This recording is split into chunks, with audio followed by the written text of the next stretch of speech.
Hello, my name is Dr. Catherine Frelinger. I'm a current developmental behavioral pediatric fellow at Stanford University and one of the authors of the new paper, Detection of Speech-Language Delay in the Primary Care Setting, an Electronic Health Record Investigation. Speech and language delays are extremely common in early childhood. Prior literature suggests that up to 19% of children might be affected. Although many of these children will eventually catch up to their peers, we know that ongoing speech and language delays are associated with impacts to future learning, academic performance, and social development.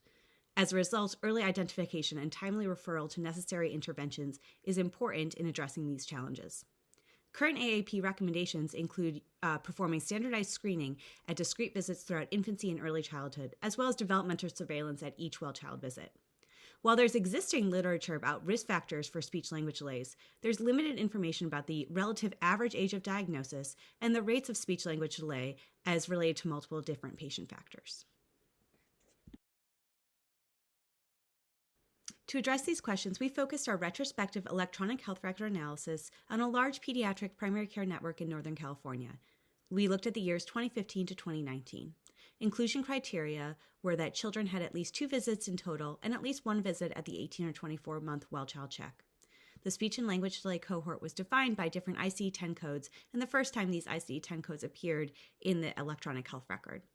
We then performed descriptive analyses and multivariate linear regression analyses as related to multiple patient factors, including sex, primary household language, and insurance type. 14,559 patients met the inclusion criteria and was evenly split among sex distribution, but heavily weighted towards those who were English-speaking and those with private insurance. Of these patients, 2,063 had an ICD-10 code related to speech-language delay. The speech-language delay cohort included a higher representation of male patients, as well as being similarly heavily weighted towards private insurance and those who were English-speaking.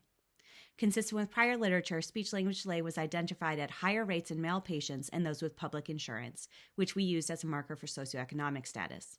When accounting for patient factors in multivariable regression analyses, public insurance and not primary household language was associated with higher rate of identification, suggesting that socioeconomic status was a more significant influence on speech-language delay than household language.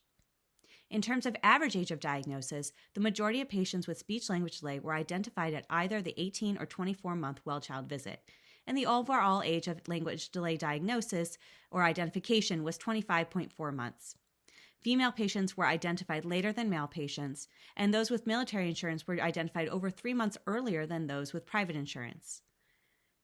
Although there was no differences between families who identified English as a primary household language as compared to Spanish, those with a primary household language of Chinese dialect like Cantonese or Mandarin were identified significantly earlier at 7 months earlier than either other language.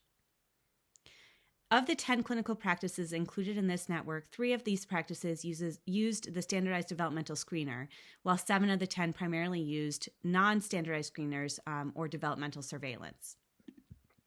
There were no statistically significant differences noted between those who used surveillance and those who used standardized screeners.